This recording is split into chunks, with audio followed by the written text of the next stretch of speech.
All right, ready to dive into some seriously loaded language. Always up for that. Today, we're looking at how politicians, especially after 9/11, used words as weapons. Interesting.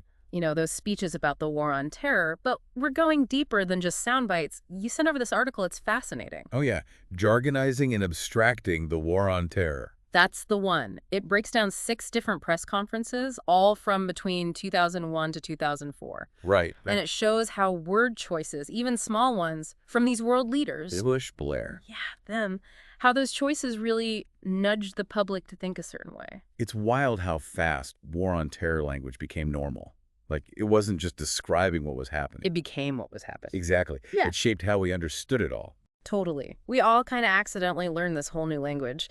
So this article, it digs into how terms that seem, neutral, On the surface, yeah. they actually worked to make the other side seem awful and paint a very particular picture of the whole thing. Totally agree. Like, even just the word regime pops up constantly. Think Iraqi regime versus Iraqi government. Oh, wow. They mean kind of the same thing, but regime just hits different. Right. It makes you think dictator, tyranny.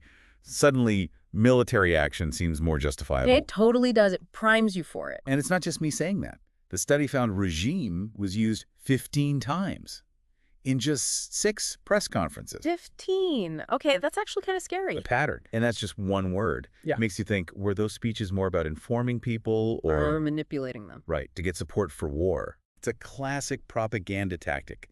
And it's not just the negative words, the ones that make the other side seem awful. There's the flip side, too. What do you mean? They use tons of what the study calls per words to make their own actions seem heroic. Per words.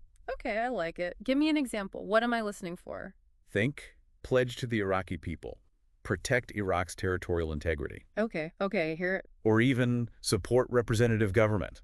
Those sound good, right? Reassuring, but also kind of vague when you really think about it. Exactly. They were everywhere back then. And they were designed to comfort. Without giving you any real info. Spot on. It's speaking in emotionally charged abstractions, so your brain doesn't really engage critically. And here's what I find really wild. It wasn't just one country doing this. These were global press conferences. Absolutely. Coordinated. Like everyone was reading from the same script. World leaders, all on the same page with this language. It created this feeling that everyone agreed about the war on terror. Even if Countries had their own agendas behind the scenes. So we've got these big players, jargon, loaded language, all to get everyone on board. But this article, it also goes into how this language, it's like how we see ourselves, right? Versus the other. Yeah, exactly. Us versus them. Totally. It's like it draws this thick line in the sand. Us over here. And them way over there. And you see it in how they talk about themselves, these politicians.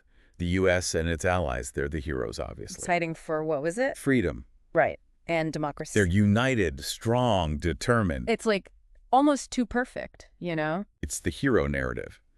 But the flip side is, anyone labeled a terrorist, they lose all nuance. They're just bad guys. Evil, murderous, brutal. Don't forget irrational. Oh, totally. Like they're incapable of reason. I remember, I think it was Bush saying something like, you can't fight a guerrilla war with normal armies. Right, implying. And these people are just impossible to deal with, so why even try talking? It shuts down any other option. Yeah. That black and white thinking is dangerous because it stops us from asking. Like, what actually causes this stuff? Exactly. These conflicts, they're complicated.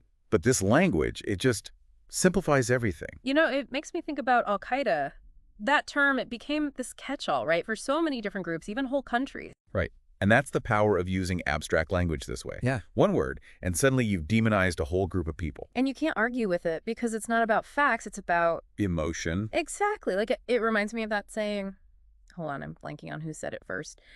Something like, repeat a lie often enough. And it becomes the truth. That's it. And it feels very relevant here, you know? The more those phrases, those terms got repeated in those press conferences, on the news, everywhere. It became reality. Okay, but this is all sounding very intentional. Like, were these politicians being deliberately deceptive, trying to mislead everyone? It's hard to know what was going on in their heads, you know? Yeah. What we do know is the language they used, it had a huge impact on how the war on terror was fought, how we understood it. And it's not just ancient history, right? Sadly, no. This kind of language, it's still everywhere. In politics, especially with anything military. Oh, absolutely. It's why we're talking about it. This isn't just some history lesson. It's about equipping ourselves to be more critical, more discerning. About the information we're just bombarded with these days. Exactly. So we've got to be on the lookout. For those per words, sneer words. Can't just take anything at face value. Think about who benefits from framing things that way and what happens if we just accept it without question. Because words, they have power. They really, really do. Yeah, they really do. So here we are, what, over 20 years since 9/11, and we don't hear that axis of evil stuff so much anymore. Right. But does that mean we're somehow immune to this kind of language manipulation? That's the big question, right? The words might change, but the tactics, the playbook, it's all still very much in use. Jargon, loaded language, making things seem way simpler than they are. Oh, totally. It's like new year, same old tricks. I don't know. It's kind of depressing.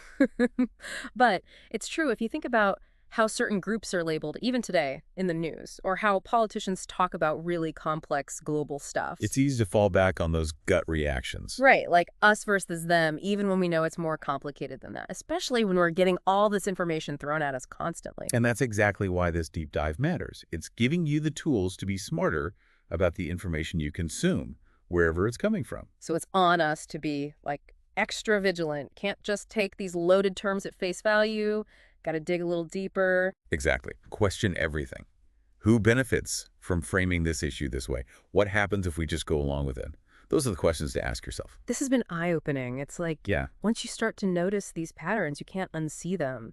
Makes you wonder how much of what we think we know is shaped by this stuff, you know? It's a huge question.